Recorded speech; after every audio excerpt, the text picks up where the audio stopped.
अस्सलाम वालेकुम जी वीवर। इतवार 17 जुलाई 2022 खबर टीवी के साथ सऊदी अरब की ताज़ा तरीन अपडेट। अमरीकी सदर के सऊदी अरब में एयरपोर्ट पर उतरने से लेकर अलविदा कहने तक जो सलूक किया गया, हर एक मौका अमरीकियों के लिए शर्म का मुकाम था।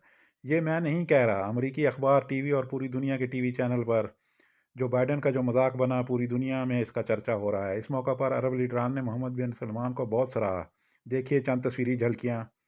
मोहम्मद बिन सलमान के सामने अमरीकी सदर की बेबसी देखने के काबिल थी। अमरीकी सदर ने तेल की कीमतों को कम करने और कुछ दीगर मशरक़ वस्ता के मसाइल पर बात की तो मोहम्मद बिन सलमान ने टिका कर जवाब दिया, जिसकी तवक्को ना तो अमरीकी सदर को थी और ना दीगर अरब ममालिक के सरबराहान को।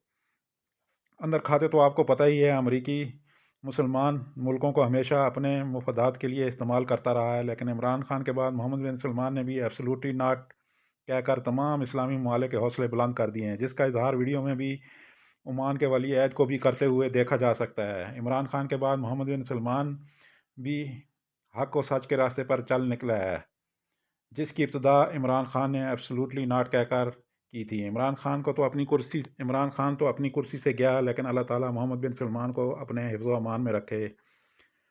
आपको तो पता है, पुलिस वालों की तरह अमरीकियों की ना दोस्ती अच्छी है ना दुश्मनी। आपका क्या ख्याल है, इन तमाम बातों का क्रेडिट इमरान खान को जाता है या नहीं, जो उसने इस्लामी ममालिक को एक करने के लिए किए हैं? अगर जाता है तो चैनल को सब्सक्राइब कर लें और सऊदीया की जवाज़ात, तरहील, मकतब अमल और एयरलाइन की ताज़ा तरीन खबरों से बाखबर रहने के लिए आप सबके कीमती वक्त का शुक्रिया। थैंक यू फॉर वॉचिंग खबर टीवी।